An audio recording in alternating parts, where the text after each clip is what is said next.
आणि राज्याच्या प्रशासनातून एक मोठी बातमी आहे। राज्यभरातील बड्या IPS अधिकाऱ्यांच्या बदल्या झाल्यात। मुंबईसह पुणे, नाशिक तसंच इतर जिल्ह्यातील अधीक्षकांच्याही सुद्धा बदल्या झालेल्या आहेत। तेजस्वी सातपुते, प्रवीण मुंडे, राकेश ओला, लक्ष्मी गौतम, रंजन शर्मा यासारख्या बड्या अधिकाऱ्यांच्या सुद्धा बदल्या झालेल्या आहेत। IPS तेजस्वी सातपुते यांच्याकडे खरात प्रकरणाच्या SITचे त्या प्रमुख आहेत, त्यांची देखील बदली झालेली आहे।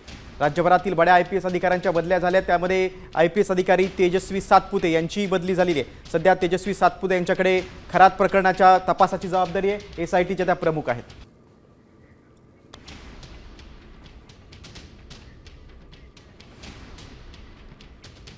प्रशासनातून ही महत्त्वाची बातमी, मोठी बातमी आहे। तेजस्वी सातपुते यांच्यासह प्रवीण मुंडे, राकेश ओला, लक्ष्मी गौतम, रंजन शर्मा यासारख्या बड्या अधिकाऱ्यांच्या सुद्धा बदल्या झालेल्या आहेत।